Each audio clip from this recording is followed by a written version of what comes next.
পনিরের একঘেয়ে সবজি যদি বিরক্ত করে থাকে তাহলে অবশ্যই একবার এরকম মটর পনিরের রেসিপিটা ট্রাই করতে পারেন। খুব অল্প সময়েই খুব কম মশলাতেই কিন্তু এরকম দারুণ স্বাদের মটর পনির রেসিপিটা তৈরি করে নিতে পারেন খুব সহজে, এবং দুর্দান্ত স্বাদের লাগে এই মটর পনির। বাড়িতে কোনো গেস্ট আসলেও কিন্তু এই মটর পনির রেসিপিটা তৈরি করে কিন্তু গেস্টদের পরিবেশন করতে পারেন অনায়াসে। এই মটর পনির রেসিপিটা করতে যতটা অল্প সময় লাগে বানাতেও কিন্তু খুব সহজ। মটর পনিরের জন্য আমি এখানে নিয়ে নিয়েছিলাম 200 গ্রাম পনির। পনিরটাকে খুব ভালো করে ছোট ছোট টুকরো করে কেটে নেব। পনিরটাকে এরকম সাইজের কেটে নিয়েছি। এখান থেকে আমি 2-3টে টুকরো আমি সরিয়ে রাখবো অন্য একটা কাজের জন্য। তারপরে আমি এখানে নিয়ে নিয়েছি কড়াইশুঁটিটাকে ভালো করে ছাড়িয়ে নিয়েছি। এবার নিয়ে নিয়েছি একটা কড়াইতে দিয়ে দিলাম সাদা তেলের মধ্যে কিন্তু পনিরগুলোকে একটু উল্টে পাল্টে কয়েক মিনিটের জন্য ভেজে নেব। এখানে খুব সাবধানে কিন্তু হালকা হাতে পনিরগুলোকে ছাড়তে লাগবে এবং খুব সাবধানে কিন্তু উল্টে পাল্টে ভেজে নিতে হবে। দুটো সাইড একটু ব্রাউন কালার হয়ে গেলেই কিন্তু পনিরটাকে আমরা তুলে নেব। দেখুন এরকম ব্রাউন কালার হয়ে গেছে। আমি এখানে কিন্তু উল্টে পাল্টে খুব ভালো করে পনিরটাকে ভেজে নিচ্ছি। এখানে আমি খুব ভালো করে পনিরটাকে ভেজে তুলে নেব। তুলে নেওয়ার পর পনিরটা যাতে সফট হয়ে যায়, এরকমভাবে শক্ত না থাকে, এর জন্য কিন্তু আমি একটা আলাদা বাটিতে ঠান্ডা জলের মধ্যে পনিরটাকে চুবিয়ে রেখেছি। এবার আমি ওই তেলের মধ্যেই কড়াইতে দিয়ে দিলাম পেঁয়াজ কুচি। এখানে আমি একটা বড় সাইজের পেঁয়াজ কুচি দিয়ে দিলাম। এখানে পেঁয়াজ কুচিটা একটু ভাজা ভাজা হয়ে গেলে আমি এখানে দিয়ে দিচ্ছি 2টো বড় সাইজের কেটে রাখা টমেটো। এখানে টমেটোটাও খুব ভালো করে কিন্তু আমি নাড়াচাড়া করে নিচ্ছি। এখানটায় কিছুক্ষণ টমেটোটা নাড়াচাড়া করে নেব যতক্ষণ না টমেটোটা এরকম নরম হয়ে আসছে।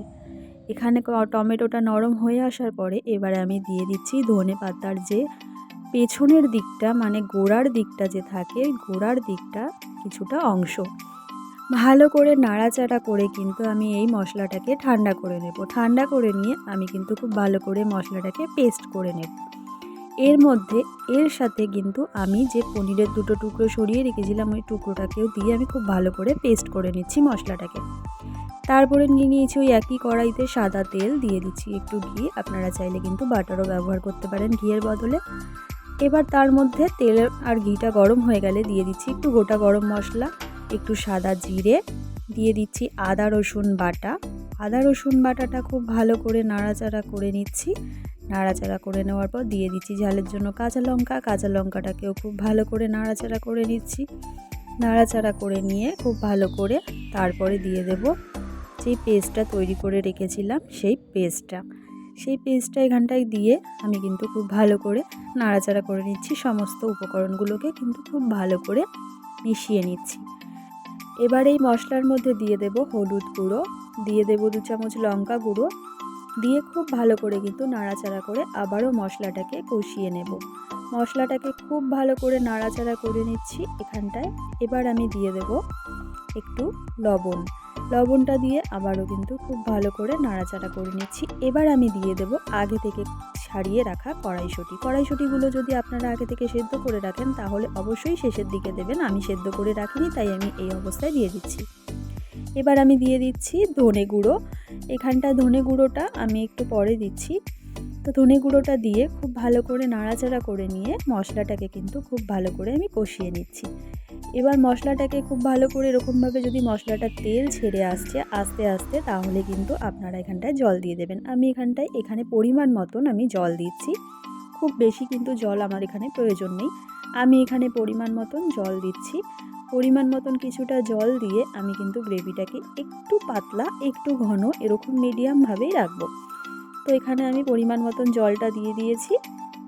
এবার আমি জল থেকে তুলে পনিরগুলোকে দিয়ে দেবো ওই গ্রেভির মধ্যে। পনিরগুলোকে দিয়ে দিচ্ছি। পনিরগুলো দিয়ে 5 থেকে 6 মিনিট আমি এই গ্রেভিটাকে ফুটতে দেব। 5 থেকে 6 মিনিট পর কিন্তু দেখুন গ্রেভিটা একটু শুকিয়ে গেছে। এখানে আমি দিয়ে দিচ্ছি গুঁড়ো গরম মশলা, দিয়ে দিচ্ছি ধনেপাতা কুচি, দিয়ে দিচ্ছি একটা চেরা কাঁচা লঙ্কা। এবার ভালো করে নাড়াচাড়া করে নিলেই কিন্তু তৈরি দারুণ স্বাদের এই মটর পনির রেসিপিটা। এই রেসিপিটা দেখলেন তো বানাতে কতটা সহজ। খুব অল্প উপকরণেই কিন্তু এই রেসিপিটা তৈরি করে নিতে পারেন। আর কোনো গেস্ট আসলে কিন্তু এই রেসিপিটা দিলে কিন্তু তারা কিন্তু খুবই খুশি হয়ে যাবে। এই রেসিপিটা করতে যতটা সহজ, বানাতে কিন্তু কোনো ঝঞ্ঝাট নেই, একেবারেই অল্প উপকরণ লাগে। আজকের রেসিপিটা এই পর্যন্তই। যদি রেসিপিটা ভালো লাগে তাহলে অবশ্যই একটা লাইক করে দেবে, চ্যানেলটিকে সাবস্ক্রাইব করে রাখবেন। দেখা হচ্ছে নতুন কোনো রেসিপির সঙ্গে, ততক্ষণ ভালো থাকবেন, সুস্থ থাকবেন। আর অবশ্যই আমার চ্যানেলটিকে সাবস্ক্রাইব করে রাখবেন নতুন নতুন রান্নার ভিডিও এবং নতুন নতুন খাবারের ভিডিও দেখার জন্য। দেখা হচ্ছে নতুন কোনো ভিডিওর সঙ্গে।